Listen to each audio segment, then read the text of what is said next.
মমতাজের বিষয়টা আপনি বললেন, গতকাল থেকে মমতাজের একটা বিষয় সোশ্যাল মিডিয়াতে ভাইরাল হচ্ছে।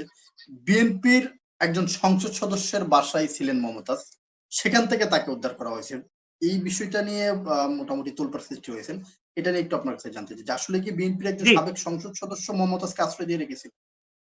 ধন্যবাদ আহমদ, আপনি কথাটা উঠিয়েছেন, কারণ সব কথা মনে থাকে না। লজ্জাজনক ব্যাপার, লজ্জা লজ্জা, এর চেয়ে লজ্জা মানে আমাদের আসলে মানে পুরুষের তো লজ্জা থাকার কথা না, কিন্তু আমাদের ভাই লজ্জা লাগে ভাই, ঘোমটা দিয়ে থাকতে ইচ্ছা করে। এখন বিএনপি বলি যে বিএনপি আমার দল, কথা তো বেরিয়ে যায়।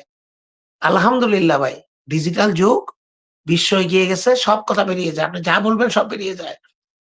মমতাজকে যে বাসা থেকে ধরা হয়েছে, এই পশ্চিম ধানমন্ডি না কোন জায়গাতে, এখানে অ্যাপার্টমেন্ট থেকে, সেটার মালিক হচ্ছে সেই সেই বিএনপির সেই যে পাতানো, কামাল হোসেনের পাতানো ফাঁদের নির্বাচন, যেখানে বিএনপি গিয়েছিল, যেতে বাধ্য হয়েছিল, মির্জা ফখরুল যেতে বাধ্য হয়েছিল, বুঝিয়েছিল যে দল নাকি বাতিল হয়ে যাবে, দলের রেজিস্ট্রেশন বাতিল হয়ে যাবে যদি না যায় পরপর দুইটাতে। এই ধরনের খোঁড়া যুক্তি, রেজিস্ট্রেশন কি বিএনপি ছিল? বিএনপি করার অপরাধে কি বাংলাদেশে কথা বলা যেত? যেত না। সেই রেজিস্ট্রেশনের দরকারটা কি? রেজিস্ট্রেশন বাঁচানোর জন্য যারা চেয়ারপারসনকে বুঝিয়েছিল তাদেরকে ধরা উচিত। এখন কিসের রেজিস্ট্রেশন বাতিল হয়ে যেত?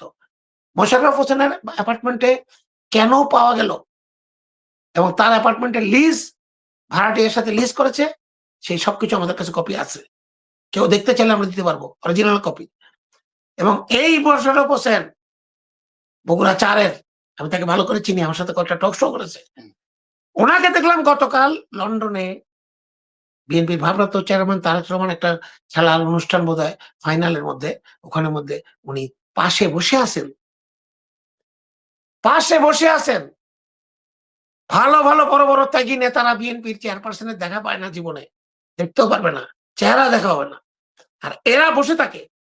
তাহলে কি ধরে নেব? আওয়ামী লীগকে কি বিএনপি অফিসিয়ালি পুনর্বাসন করতে চায় জনগণের ইচ্ছার বিরুদ্ধে গিয়ে, আগস্ট বিপ্লবের এই শহীদদের রক্তের সাথে বেমানি করে? এটা প্রমাণ হয়ে গেল।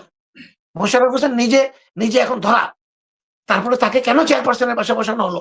ভারপ্রাপ্ত চেয়ারপারসনের বসে তারা এত ক্লোজলি কেন, কিভাবে যেতে পারে?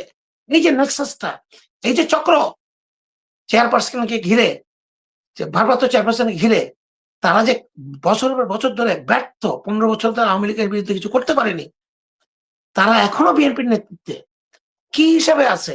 এই আপনাকে বারবার বলি, অ্যাকাউন্ট হ্যাক হয়ে গেলে অ্যাকাউন্টের পাসওয়ার্ড সব চেঞ্জ করতে হয়। বিএনপি অ্যাকাউন্ট হ্যাক হওয়ার পরও আওয়ামী লীগের কাছে অ্যাকাউন্ট চলে গেছে, ওই তাদেরকে রেখেছে। এদেরকে দিয়ে বিএনপি সামনের দিকে কার পারপাস সার্ভ করতে পারবে আমরা জানি না, তবে আমাদের পারপাস সার্ভ হবে না। আমরা অবিলম্বে এইসব নেতা, বিতর্কিত লোকজন, আওয়ামী লীগের হালুয়া খাওয়া লোকজন, আওয়ামী লীগের প্রতি সহানুভূতিশীল, তাদেরকে আমরা দেখতে চাই না বিএনপিতে। তাহলে নাহলে কিন্তু জনগণ অনেকে বিএনপি থেকে সাপোর্ট উঠিয়ে নেবে।